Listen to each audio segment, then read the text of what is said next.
Hello students, welcome to online classes.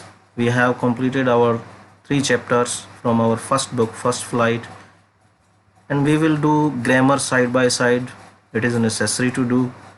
That's why today we are going to start grammar portion, and first of all we will start tenses. You have been doing tenses for many years. From your 6th standard you have been doing tenses, and again we are going to start tenses. First of all, you'll have to know tense. What is tense? Tense क्या है? Tense क्या है? काल. In the context of time, and it tells about the 3 form of verb. समय के संदर्भ में क्रिया के रूप. क्रिया के रूप आप जानते हैं. There are 3 forms of verb. No sentence can be complete without a verb. यहाँ क्या लिखा हुआ है कि कोई भी सेंटेंस जो है बिना वर्ब के कंप्लीट नहीं है. वर्ब हमें क्या बताती है? The verb gives information about the action being performed और information about the state of a noun और प्रोनाउन. जो वर्ब है एक तो हमें ये बताती है कि एक्शन किया जा रहा है, उसके बारे में बताती है, कोई काम किया जा रहा है, और दूसरा जो है नाउन और प्रोनाउन की स्थिति को बताती है कि नाउन क्या है और प्रोनाउन क्या है. और नाउन आप जानते हैं कि नाउन क्या हो सकता है? कोई भी नेम हो सकता है, प्लेस हो सकता है, और प्रोनाउन जो है ही, शी, इट, दे, ये हो सकता है. To give a complete picture of the action or state, the proper form of verb should be used as so as to give an indication in relation to time. तो कहते हैं कि स्पष्ट करने के लिए, यानी कि कंप्लीट पिक्चर ऑफ एक्शन और स्टेट, स्थिति और कार्य को पूरी तरह से स्पष्ट करने के लिए जो हमें वर्ब को यूज़ करना होता है, और उसे सही तरीके से should be used so as to give an indication in relation to time. और समय के अनुसार उसको यूज़ करना है कि किस समय में चल रहा है, वर्तमान में है, भूतकाल में है, या भविष्य में है. We should be able to make out whether the work has been completed. इससे हमें पता चलता है. We should be able to make मतलब हमें पता चल जाता है इससे कि कोई काम हो गया है, या फिर चल रहा है, या फिर होगा. We will see examples.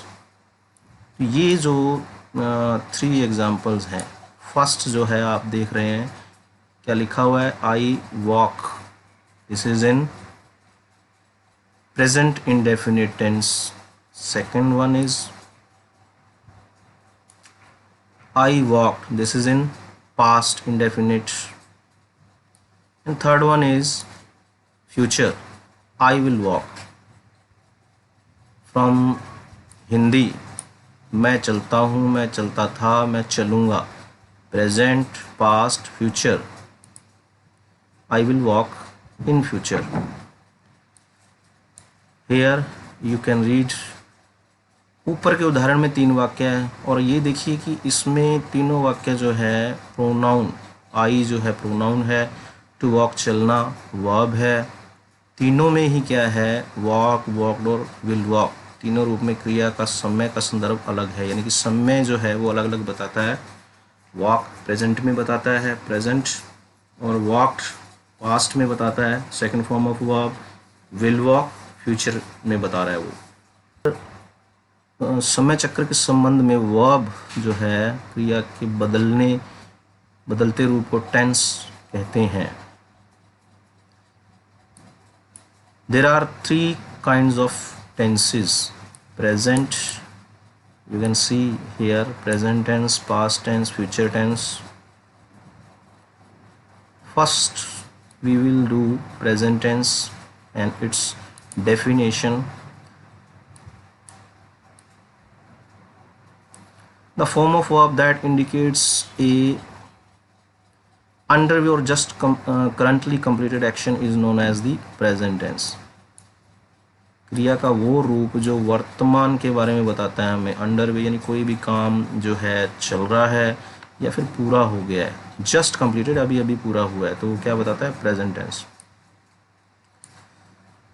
इसका एग्जाम्पल हम देख रहे हैं. I walk, first form of verb use की गई है past tense, next is past tense. The form of verb that indicates to an action that had occurred in the past is known as the past tense। ऐसी क्रिया का रूप यानी कि क्रिया का वह रूप जो हमें ऐसे एक्शन के बारे में बताता है जो कि पास्ट में हुआ है, भूतकाल में हुआ है, तो वो पास्ट टेंस कहलाता है। तो इसको हम देख रहे हैं I walked, it's example I walked, second form of verb. Next is future tense. Similarly, the form of verb that indicates an action that will occur after some time, जो कि कुछ समय बाद होगा, in future it will happen, ये भविष्य में होगा। verb का जो रूप आने वाले समय को सूचित करता है future tense कहलाता है। तो it tells us about future tense। its form will walk, helping verb will and first form of verb। next we will come to know that सब classes of each of the three tenses, उसके जो सब classes हैं, सब part हैं, simple और indefinite, continuous, perfect, each tense has 4 parts। तो सभी के कितने 4 पार्ट्स हैं। वाक्य में वर्ब का उपयोग किसी कार्य या परिस्थिति का विवरण देने के लिए किया जाता है। A verb is used in a sentence to describe an action और स्टेटस। इस विवरण को पूरा करने के लिए यह जानकारी जरूरी है कि यह पता चले कि उस कार्य की स्थिति भी पता चले, यह पता चले कि वह कार्य पूरा हो गया या वर्तमान में प्रगति पर है या अभी होने वाला है, यानी future, present, past and future. To complete this description, it is important that it be described in relation to time, past, present और future, यानी तीनों ही टाइम को हमें बताता है। जो वर्ब है वो हमें तीनों टाइम के बारे में बताती है। Okay, first we will do present tense, and you have been learning it from these words। पहले टेंस को आप इन शब्दों से ही जानते आ रहे हैं, सीखते आ रहे हैं। ता, ते, ती के बाद, यानी कि इन द एंड अगर ता, ते, ती आता है हिंदी में, जैसे कि आई वॉक, मैं चलता हूँ, ता हूँ, तो ये क्या है, प्रेजेंट इंडेफिनिट टेंस है। और ये जो हो या हूँ, ये आप थोड़ा इनके बारे में जानेंगे इसमें। आई थिंक ये जानना आपके लिए ज़रूरी है। तो एग्जाम्पल आप देख सकते हैं प्रेजेंट इंडेफिनिट टेंस के। फॉर हैबिचुअल एक्शन, ये जो आदतन जो काम है, रोज़ाना हमारे जो काम हैं उनके बारे में बताता है। एग्जाम्पल्स आप यहाँ पढ़ सकते हैं। My father goes to library every evening, हर शाम, नहीं प्रतिदिन शाम। एक तो ये वर्ड है प्रतिदिन, शाम, every day, I read a story every day, often। These three words, from these three words you can easily understand that universal truth and facts, these are true at the time of speaking। ऐसे तथ्य जो कि बोलते समय सच हैं। Suresh walks slowly but he will soon gain speed,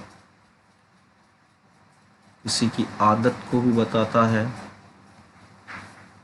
to express habits, customs, to express fix programme in future, future के लिए भी यूज़ होता है। और to express quick action being done at the moment, तो कोई भी काम हुआ है, जैसे कि आप मैच देखते हैं क्रिकेट का, उसमें भी Sachin hits the ball for 6, present indefinite का यूज़ होता है। नेक्स्ट, ध्यानचंद ने गेंद ली और गोल में दाग दी। Dhyanchand takes the ball and hits it into the goal. Next, it's structure, subject, देखिए ये जो चीज़ है इसको एक बार हम छोड़ देंगे। इज़ एम आर, इसका भी यूज़ होता है प्रेजेंट इंडेफिनिट में, लेकिन आपने क्या इसका स्ट्रक्चर जाना है, subject plus first form only और फर्स्ट फॉर्म एस और ई एस प्लस ऑब्जेक्ट, ये भी यूज़ होते हैं इज़ एम आर भी। ये कैसे यूज़ होते हैं वी विल डू लेटर, बाद में करेंगे हम। जैसे कि इनके बारे में अगर हम बात करें तो नीचे ये देखिए, I am a teacher, I am a player, तो इस तरीके से इनका यूज़ होता है। Like you are a student and they are players, in this way we can use them in present indefinite tense. तो ये जो इज़ एम आर है ये बी फॉर्म का रूप है। लाइक बी अगर बात करें तो प्रेजेंट में इज़ एम आर होता है, पास्ट में वॉज वर होता है, फ्यूचर में विल बी शैल बी होता है। तो इस तरीके से I think you did these in 9th class, मुझे लगता है आपने किया होगा ये 9th में। Okay students, you have to read them properly, and next we will do tomorrow. Thanks and have a wonderful day.